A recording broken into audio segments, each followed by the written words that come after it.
Hi, everyone. This is Mike from Hardcore Italians. You're going to listen to the Hardcore Italians podcast, and we're going to be interviewing actor, writer, wrestler. This man does it all, Lorenzo Antonucci. We had a very interesting conversation and love the guy after talking to him. And guys, if you support the podcast, we please ask if you're on YouTube, drop us a thumbs up. If you're on Apple Podcasts, give us a nice 5-star rating. We really appreciate the support, and we hope to continue to bring you awesome guests and get you some behind the scenes knowledge you might not have heard of from Italians and hear their backgrounds and stories. So thank you guys, and we hope you enjoy the episode. Lorenzo, we're excited to have you, man, because I know you're a pretty interesting guy, dude. Like, we've been reading up on you and watching you a bit and stuff. You're just involved in so many things with the music, wrestling, writing, acting. Do a lot of different stuff, man. You want to kind of give us your background for everyone listening who doesn't know of you? Hello, guys. I'm Lorenzo Antonucci, and I'm from Jamaica, Queens, and was born in East New York, Brooklyn. Diehard New Yorker, diehard Italian, Puerto Rican. I'm half and half. I was in a hardcore band called Sworn Enemy. We toured the world nationally and toured obviously the U.S. nationally and the world, all over the world for 10 years. We were signed to Elektra Records, signed to Century Media, so we had a good run. And then I started, getting into the recording side of things, recording bands in Europe. I lived in Austria near Italy. It was in Salzburg, so it was about 2 hours from Innsbruck, which is the borderline of Italy. I lived there for 3 years and back and forth from Queens and there, and recorded bands and did that for for about 2 years. And then I ended up moving to LA because I had the long hair and I was like 250 pounds, jacked out of my mind. And, I came out here to try to be a wrestler in 2013. And then the wrestling guys that was my friend Joey was like, yo, you should be an actor. You should try to do it, blah, blah, blah. And I was like, yeah, I don't fucking know nothing. I said, I always wanted to be Stallone and De Niro. I don't know nothing about acting. Whatever. How do you do it? He says, you got to go get your headshots. I said, what the fuck are headshots? What do you mean? What are you talking about? I was 36 years old too. I had no idea. I was fucking old. To me, I was that was old. And it was a big learning curve and a crazy journey to just get to where I was there. Then from there, the pain started, I had to pivot into a whole new career and try to, elevate in a whole new world, meeting all new people. And, it was rough. And then got into the acting, producing, writing. And, the wrestling didn't work out because I fell on my neck twice and I got spooked. And on my Puerto Rican side, my family in Puerto Rico are big wrestlers. Jose Estrada is a legend in Puerto Rico, and he used to wrestle with the Rock's family. Wow. Dwayne Johnson knows exactly who he is. When we did Ballers, he was like, yes. He was like, yo, that's yeah. I was like, yeah, that's blood, bro. He was like, wow. I was like, yo, Jose Estrada. And he told me, man, you're crazy starting at 36 years old, bro. What the fuck you doing? So it kind of spooked me. And I was like, you know what? I got to pivot now. I got to do what I got to do. And I can't, I couldn't let, anyone tell me I was doing it right or wrong. So then I went right into acting and writing. But I jumped right in, had no clue, no connections, no nothing. 2013, 2014 was pretty much the beginning of me trying to audition. I had no idea of anybody. I knew nobody. 6 years later, here we are. Yeah, that's how it normally starts. And before I have a question to ask you, but before I get into that, on Ballers, when you did with The Rock and stuff, right? He used to call you Paisan, right? And if you can see, look at Mike's shirt. Oh, yeah. nice. Yeah, that's why I wore the shirt. The Friends logo? Yeah. That's great. Yeah. Is that a hardcore Italian shirt? Yeah, it's our Genius idea. That's a great idea. Fucking you should do like a graphic for like the promotion and change the and make it like an Italian song, like the Dandarella or something. Yeah, make the nonnies dance and stuff like that. Yeah, really. Give them umbrellas and everything, dude. Hold on, just so you know, I got fucking Mama Luke tattooed on my fucking arm. All right. Look at this. Wow. This guy's I'm a fucking Luke. Yeah, what do you call it? No, that's what I wanted to bring up because, dude, I was watching because I remember before we recorded this, like how we were just saying, we kind of went back and forth with the merch a little bit, and you wore the sweats and took pictures and stuff. But I remember like recognizing you just from following you now, and then like watching Ballers completely separate, not knowing you're in it. And same with Game of Thrones. And then I just see you in there, and I thought it was awesome because they're calling you like Paisan, like they're emphasizing it every time too. How did that even come about with Paisan? Like, because that's because Rob Weiss is a very, very dear friend of mine. I was just with him actually in the gym. He's like a brother. He is a brother to me. You know, he is the writer and executive producer and director of a lot of the episodes. He didn't direct that episode, but he pretty much wrote that scene for us, you know, for us in there. And it was the four Goombas, you know. I was the only real, me and Nikki was the only Italians, you know what I mean? But, you know, Nikki didn't have any lines and neither did Hunter, but Hunter grew up with a lot of Italians. But Hunter's Jewish and Nate's Jewish. So it was funny that they all played Goombas, but, you know, Nikki's half Puerto Rican, half Italian like me. And he's a Jersey guy and I'm Puerto Rican, Italian, you know, New York guy. And, you know, they wrote it to be like the Four Guidos, you know what I mean? Pretty much. Yeah, they just wanted that Entourage-esque because they all created, you know, they were all a part of Entourage. I love Entourage. Yeah, I know. Yeah, they were all, Rob was one of the major writers on the show, and so was Steve Levinson and Mark Wahlberg. So, you know, I guess it was like an homage to that, you know, as well. It was fun to get us in it, you know, because they're all from New York. So, not Wahlberg, but Steve and Rob, you know, they're all New Yorkers. How would you start making all these connections? Because it sounded like you started from scratch pretty late. Like, how do you get to knowing these guys, you know? Scratch. You sound like Sebastian Maniscalco. That's how you Chicago Italian sound. except he doesn't move like Sebastian a little bit. Yeah, you guys say certain words, scratch and Chicago. You guys say you have a certain twang in your thing. I love it. No connections. It was very, very tough. I had, you know, a few friends that, you know, led me to places where would essentially be like the places where at least these people do hang out at. And then naturally things came about, you know, and at the end of the day, it was just, you know, the gym, you know, places in LA, you know, that, you know, you just go to parties or you go to barbecues and you go to, you know, like, dude, I was at, you know, and this is how LA, you know, can be, right? I'm at my friend who I've met, one of my dear friends, it's like another brother of mine, Zach Merck, Jersey guy, love Zach. He brings me to a mutual friend of ours. Now, I met him through Zach, his big director named Patrick Hughes. Nice guy, awesome guy. It was his 40-something birthday, 43rd, 42nd, whatever it was. I went to the birthday party and we're hanging out. And, you know, it's a couple of people that you see on TV, other shows, and you're just like, yeah, everybody's just normal, barbecue, like no big deal, right? And boom, Jason Statham walks in, just a fucking house party, and then boom, and you're just like, and he's like, what's up, Mike? What's going on? Just fucking normal, because it's not, it's a normal family thing. Whoever's in there is invited, and people don't. So that's like how a lot of your connections can just come, because if you're a good guy, you have good energy, people gravitate towards it. People don't, you know, and me and Statham had a mutual friend who's a different Jay Giannone. He's another Italian, another Ginzaloon from Boston, even though he's from fucking Boston, New York, all day, motherfucker. Yeah. Oh man. So we talked about Jay, and then Jay was like, I just text with you know, with Jason, and he said he bumped into you, know. So those are like, that's how you're good as a person. If you got a good attitude, positive energy, and you are uplifting and you're always giving and not taking, and just always there for people when they need to fucking hear, or they have an issue, or just something is wrong, when you're there for them, you become a part of their, you know, their go-to, man, because you're good people. Good people just are good people. You can't change it. But you can't be good to bad people, because bad people will suck the soul out of you.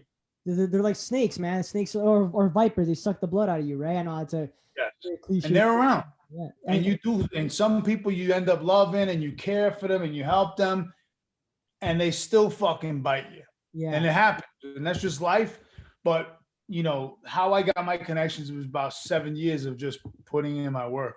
Yeah. But they're not connections. They're my friends. Exactly. They become your friends That's how after I look at it. time and stuff. And one thing that actually stood out to me when I was reading up on you and stuff like that is that, and why me and Mike can relate to you so much, is that you're a very ambitious person and you never take no for an answer. You never give up, which is actually something you said your mom always told you. You said, never give up, always chase your dreams, which I can relate to because my mom is a big advocate about that. I take after her with the ambitiousness, the taking risks. And my father, and same with your father, always tells you got to work for things in life. Things don't come easy, right? And my dad's also Italian, like your dad, right? So I can see why sometimes they can be hard on us, but it's only for the best. And I think you know you going through all these transitions in your life, being a wrestler, being now being an actor, but being in a band as well, all these things, they share a common theme, is that it's just passion, never ending passion for things. So you know being the actor that you are now, it's led up into working on Paradise City, the show on Amazon, which you're actually an executive producer, writer, and you're also an actor in. So, I mean, tell us a little bit about that, because you're working with some big actors in that show. Dre DeMatteo, the late Cameron Boyce, Hey, yeah, who sadly passed away though, Cameron Boyce, and many other Cameron, people. he was the best, man. Yeah. So tell us about that, like how you got started with that show, and like, Yeah, I your want to role in add in that that movie. too. Oh, Just sorry, role in that show.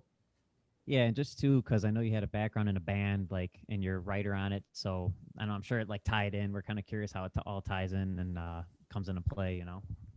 Well, yeah, I mean, I think that the best part of, I guess, how authentic we can keep the show and kind of still keep it in the commercial realm where it's believable for people like Dre DiMatteo. Even though she's a rocker, she loves rock. Yeah. She's a diehard rocker. That's my sister. I love Dre. Shout out to Dre. I love you. I think because of I've toured in a band for 10 years. I was in a van, I was in a bus, I was in an RV, I was in a car. I lived it all. No matter what country, world, wherever we were in the world, every different, seeing every walk of life, being in the band, being kind of like the band leader, kind of doing all the band, logistical work, kind of makes you somewhat of a manager and learn that world. And then the creator of Paradise City, him owning a record label, him owning a management company at one time, him having, an agency at one time, he had an actual agent, and that's how I met him. He was my band's agent, and we were a big band for him at the time. We had all of that, and he was also in a band. I was also in a band. So it was just very authentic, because this is just pretty much us telling a story of what we all went through. So that's so there's real how we stories did in it. there, huh? Yeah, oh yeah. Well, I mean, real, and based on real stuff. It's elevated, it's changed up, because obviously, Cameron was a 20-year-old kid, on the show. He's supposed to be like 18 or younger, and I was 40 or 41. You know what I mean? So I wasn't, I would have been a little younger. I mean, I looked younger, but it doesn't mean I was, or So there's a lot of things that are just not as perfect as we would want them to be. I'm kind of playing a version of myself, but I'm not playing a version of myself. It's a version of Paulie. Well, Lorenzo, you still look younger than 40, anyways. Like now, I didn't even know you were past 40. 100%. I appreciate it, brother. Bro, I'm trying. I'm gonna start doing fucking Botox, bro. Well, you work out a lot too. You keep yourself. You're a healthy guy, man. That's what yeah. 44 in August, bro. Yeah. My birthday's August too. Oh, Leo. Yeah. Awesome. I also want to get into too. So speaking about Paradise City, your character Paulie is actually is a tribute to your friend Paulie, who was in Sworn Enemy, who sadly passed away. So to pay tribute on a person like that, I mean, that must have been, to play a character with the same name. It must have been, it felt good to do something like that, to really pay homage. It was a tribute, an honor to him, honoring his life in ways that I could with that.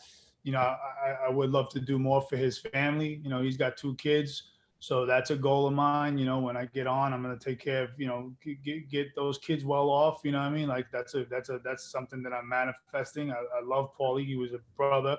We fought, like brothers. We loved like brothers. You know what I mean? Like that was my blood. Yeah. That was like a blood brother, and him dying killed me, crushed me. Yeah. I lost 2 of my best friends back to back. One, Paulie died when I was talking to Dwayne Johnson, when I was doing Ballers. That whole Paisan scene, Paulie died that day. Oh, So wow. imagine what the fuck I Awesome. went through. Like I'm working with the biggest star in the world, my dream come true. I'm working with The Rock, and then my best friend's dead. Yeah. It was a fucked up day.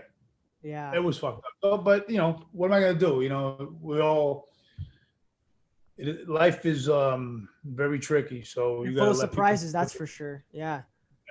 Yeah. So yeah, it's a tribute to him, and it's pretty much a hybrid of me and him because he played drums, I play guitar. It was emotional to do it, you know, and then to talk about it after the fact, and a lot of the press that I've been getting about it's been, you know, a lot have been talking about it. So I hope that his family. I mean, I talked to his mom. His mom's like my mom, and Fran. You know, they're all Ginzaloons too. His father's from his grandmother's from Naples.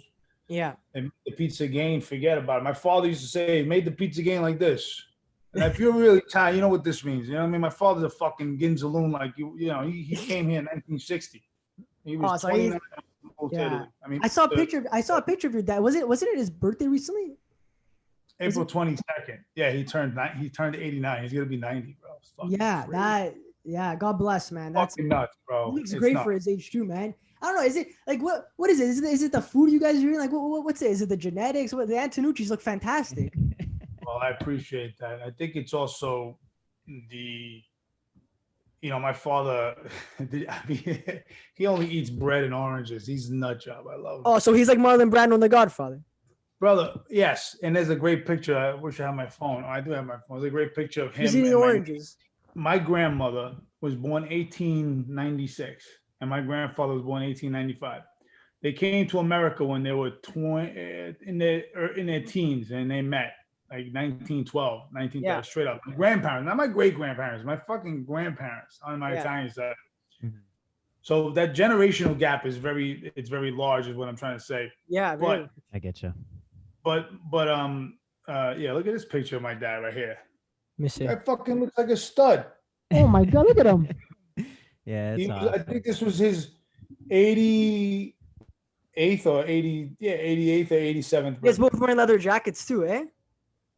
Yeah, That is classic. yeah.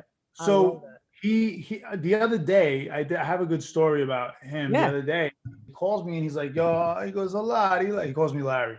Lottie, call her the dentist for me. I got her the tooth of the 3 teeth that no work.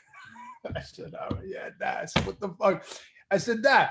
I said, you fucking he takes the loaves of bread, and I go home to New York just to fucking go and shop for him and take care of him. Yeah. Take the loaves of bread, fucking shoves them in the freezer. He eats the shit fucking frozen. No fucking, it's frozen. He loves the bread frozen. I said, Dad, I said, the fucking bread is like eating a stone. You're eating a fucking rock. I said, what do you, of course you eat the fucked up after 90 years of eating it like that. He goes, it's the way I like it.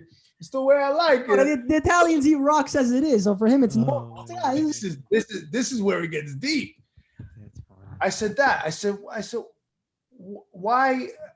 why do you fuck? I said, it's too bizarre for me, and he doesn't understand bizarre. And I'm not saying that. And I'm just like, what do you mean?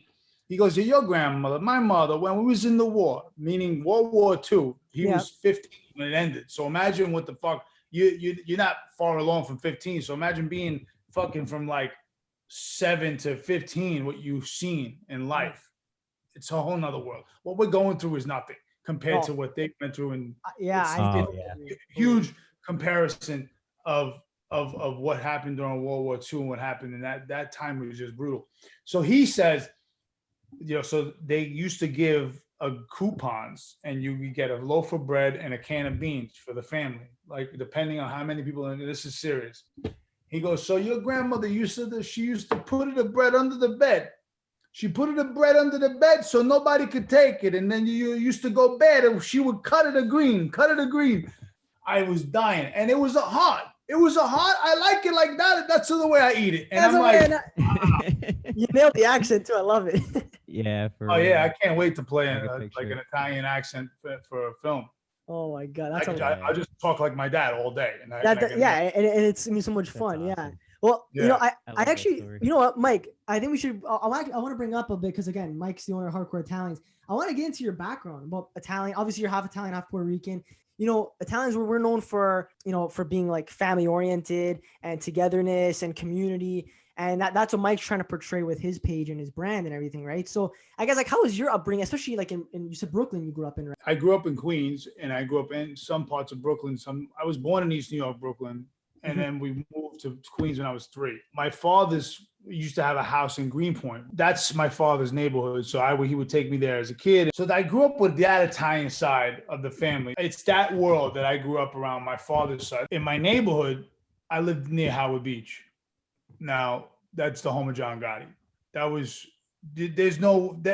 Beach and Bensonhurst are the most Italian neighborhoods there is. Like everybody's fucking Italian. I'm Italian. Yeah, everybody's too Italian. You know what I mean? They think they're off the boat greaseballs, and they're not. My father's a greaseball. My father's an off the boat. Real. And just for clarity, those Italians over there on the other side, they look at those Italians like who think that they're, too much Italian. They're like, these guys are jerk. They're Mamalukes. Mamalukes. Those are Mamalukes. Yeah, because, when you're in Italy, I was excited when I first went to Italy. When I was in Naples, I lived there for a month and a half. So I wasn't, I was there at my aunt's house and Nina's house. But she, I wasn't like, oh my God, I'm Italian. I was 10 years old. I was just like, I'm with my father on vacation or whatever it was. But I remember going back and playing in Bologna in my band, and I was like, yo, we're playing in fucking Italy today. Half my band was Italian. We had Sal Lococo, Michael Raffanello, Paul Antoniani. Everybody was Italian. So we were like, yo, and in Italy, nobody gave a fuck. And we felt like donkeys. We were like, yo, nobody gives a fuck that we're Italian. Like asses, no pun intended, literally. Yeah, exactly. So it's so what I'm saying. So what I mean about some people that think they're too Italian is just like, calm down. Go to Italy, they'll fucking humble you in 2 seconds, man. Because you ain't Italian as they are.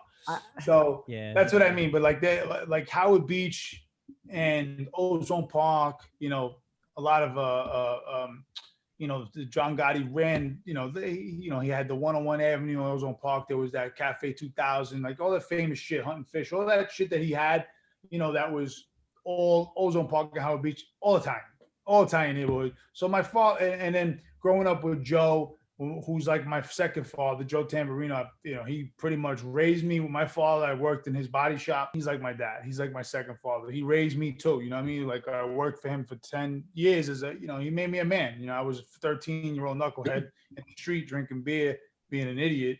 And he made me work. He told me pick up the broom and roll up the fucking hose and start going to work. And that's how I started becoming a man. At 13, I had a job in a body shop, changing fucking brakes and, working like a fucking Ginzo. That's how growing up Italian is. Go to fuck to work.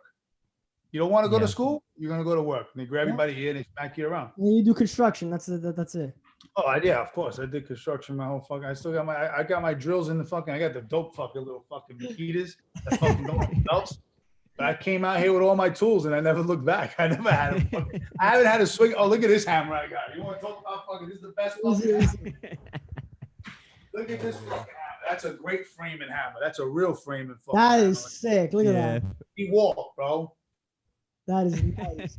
That's awesome. Just right in the kitchen, ready to go. Yeah. I know. What a place to have it right there. Ready to go. Well, I keep some of my stuff to hang shit here. And, I do some. I hang my own TVs. I don't ever need anybody to do my shit. Of these people that use apps to fucking order people to come to the house. Get the fuck out of here. Yeah. Oh, I got you. So but that was growing up Italian for me. You know what I mean? That kind of play into, just like I know you said, did you say Pacino was an inspiration and Stallone? Or something absolutely. You're saying, like, is that kind of how it played into you, like beginning your acting career too, and even some of your connections, like you're mentioning Andrea Di Matteo, I know you met her, and I know you met Stallone too. Like, just curious how you got those connections, and if that played a part into anything, or it was just kind of. I mean, again with Drea, I met her. I met her on Paradise City, and we were instantly brother and sister. No, hands down. That's awesome. We love each other, man. Because she's the best. But she was from Queens. So it was a fucking we're in LA shooting a fucking show. And she's like, what the fuck? As soon as she hears me, she turns into a complete New Yorker. So we hit it off from there. Stallone, or Sly, Nicky C is one of my best friends. Yeah, Nick Cordasco, right? Yeah. So Yeah. he's his partner in Sly Stallone Shop. SlyStalloneShop.com. Everybody go buy something. And I'm a big part of it. I support it. They love me, and and then we go up there and we meet with Sly for work, and that's how I started that relationship with him. And it's fun to just be in that man's Presence. fucking home, bro, and be in his presence. It's not. It's like no other feeling. Yeah, I What can he's only done. imagine, dude. Like, I was just rewatching Nobody all the bigger than Rockies. Sylvester Stallone. Yeah, I was just rewatching all the Rockies the other day for like the fifth time, and they're still just as good as the first time I watched them. Like, he's a legend for sure, you know? I mean, he's the legend of all legends, man. That's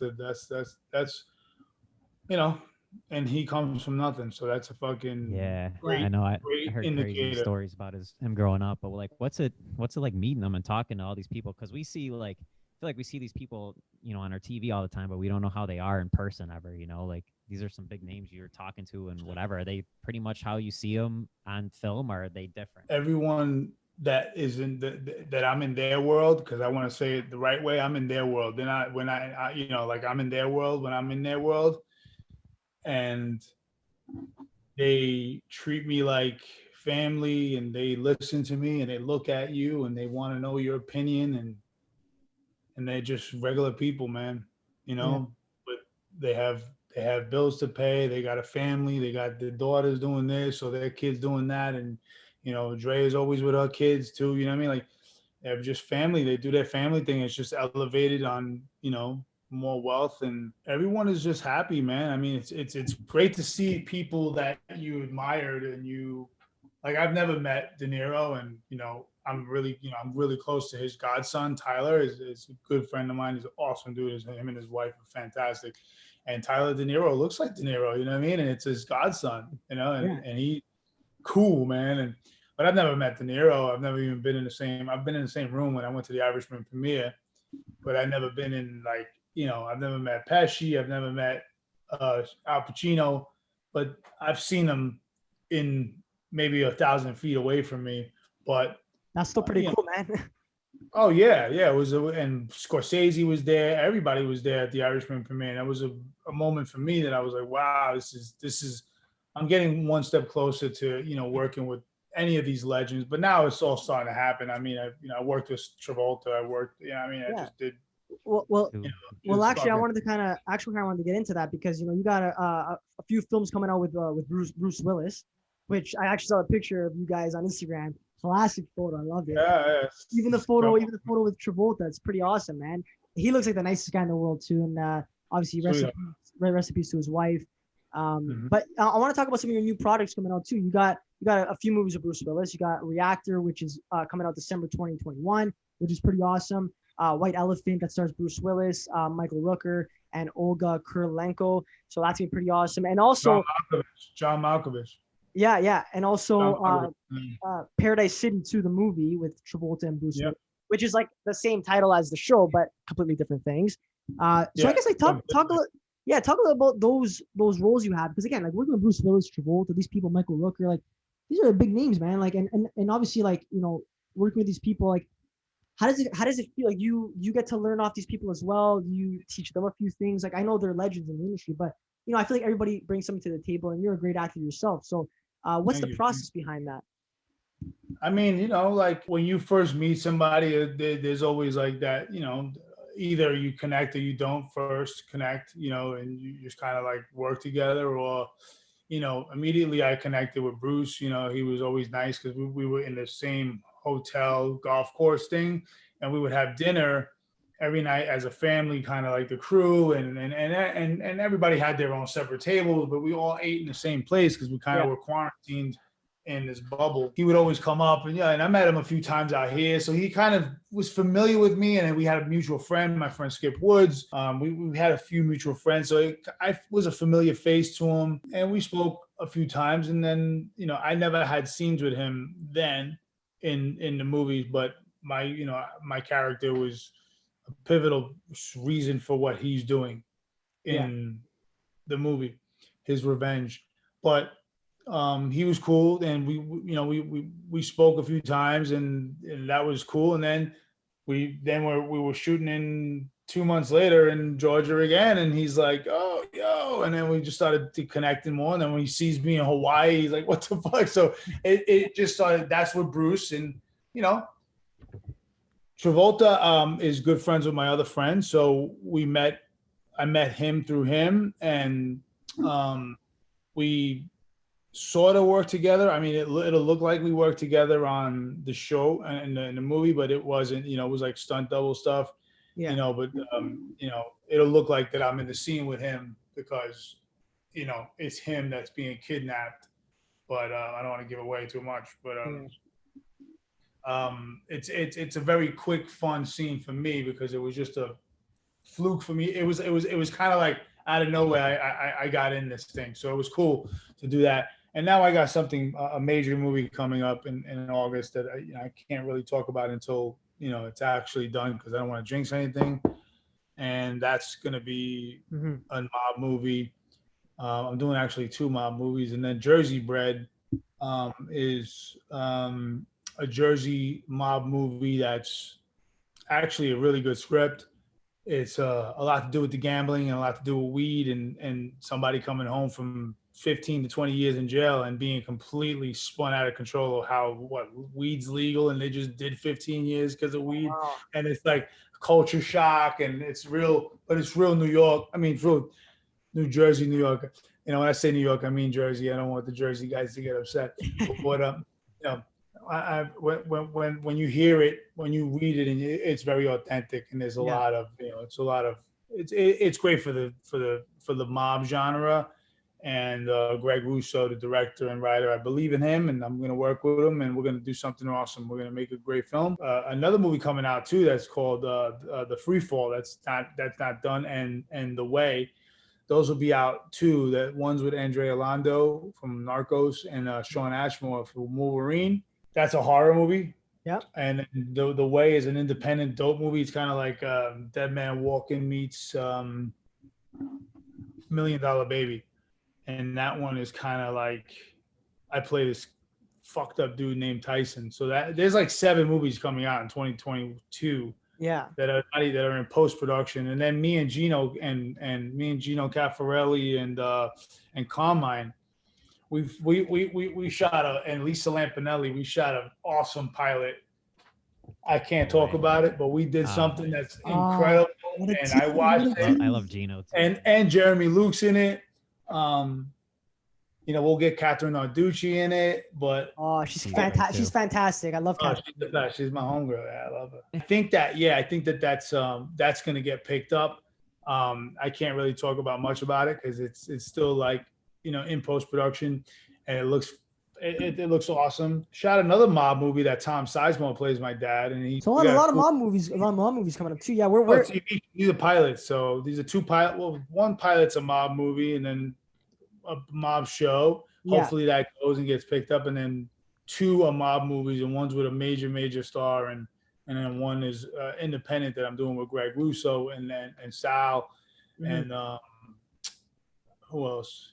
A bunch of Irish guys. Yeah, you know, me and Mike are actually Irish is Scottish. Yeah, we're big fans of the mob film and television genre and stuff. Our good friend and producer Justin, who owns the page Mafia Chronicles, he's a big fan of that genre. Me and him have a separate podcast strictly for like breaking down mob movies and stuff. So it's pretty interesting that you like that genre too. But you know, going back to the projects that you're doing, the new stuff.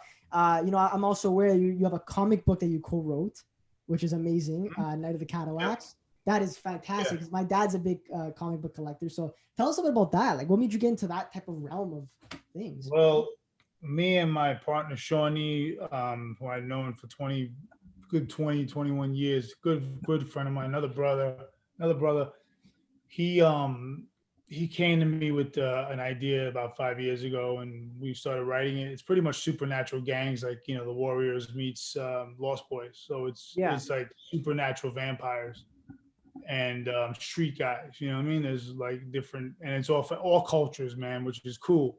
It's called Night of the Cadillacs. You know, I can show you guys one of the covers because it's already been on the internet, but I mean, these samples, they're very confidential. I can't really show much, but one of the covers is out in the ether. So This is version 1.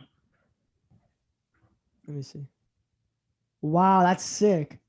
Yeah, Yeah, but I color's can't awesome. show anything else because we haven't shown anything else. But I love the colors. I love like it's really Yeah. colorful. yeah, sharp. so that's one of them. That'll come out. They're saying October, so we're going to be doing a signing soon with it, and in LA at Green Apple. Is it Green Apple? Or am I completely botching the name? Golden Apple. Golden Apple. I'm sorry. I just had an apple. That's why I'm calling it Green Apple. I just had a green apple. They got a bucket of green apples Oh, you like green apples? in the locker at the gym. So I took one of them. Lorenzo, just from talking to you today, man, it seems like you're just a grinder. You just work hard. You got a lot of things coming up. You're just working in a lot of different realms. So that's the one thing I learned about you, man. I guess my last question for you is why you work so hard, man? What's like the end goal? Is there any big career goal, anything you're working towards or anything like that that's giving you the motivation behind all this hard work? It's a great question. That's a great question. And the motivation is to me is to accomplish everything I want that I put my mind to, knowing that if it's possible, I can influence other people to do it. I would love to be Stallone. I mean, who wouldn't want to be as magical as that man? Be able to do everything. Like I'm launching a cosmetic line, and I can't really go into much detail with that, but that's a real thing. You know what I mean? And I'm beyond excited about that one. That's a whole nother animal that I can't really go into any detail until we do much. We got, it's a lot of work, but I want to be able to do whatever I want and not have a boss that tells me that I didn't do this and I didn't do that. Yeah. Meanwhile, I do everything I want, and I want to be able to do whatever the fuck I want, just like every other asshole. Yeah, I gotcha. No, that's awesome, man. And real quick too, tell everyone where they can find you on social media, where they can get updates, because I know there's a lot of stuff you can't talk about that you got coming up. Yeah. Well, follow me on Instagram, for crying out loud. Lorenzo Antonucci Jr. as JR. That's my handler. LORENZO ANTONUCCI JR.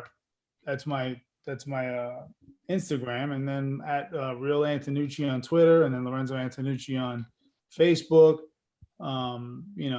I don't do TikTok. I don't do Twitch. I don't do none of that.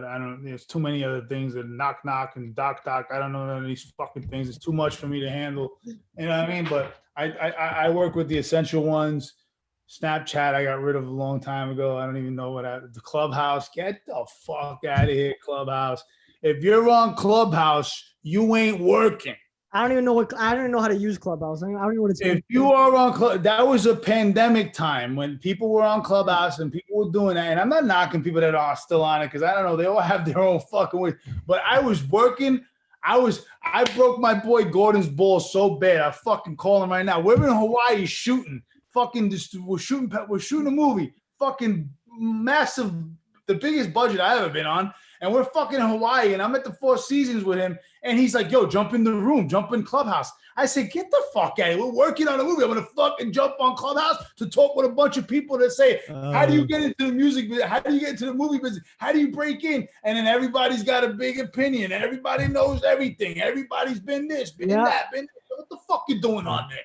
If you're on there all fucking day, what are you working on? Get the fuck out of here. Go swim with the dolphins. We're on Clubhouse. Yeah, this fucking Clubhouse. But yeah, I don't do Clubhouse anymore, even though it's funny. I go on just to break balls. I don't go in any of the rooms, but I just look like, are you serious? It's still there. People are still doing this shit. Like, what is? I don't, and I ain't mad at them. I'm just like, I want to break balls right now. Yeah, you make them laugh, bust balls. Yeah, that's awesome, dude. But people can also find you on IMDb.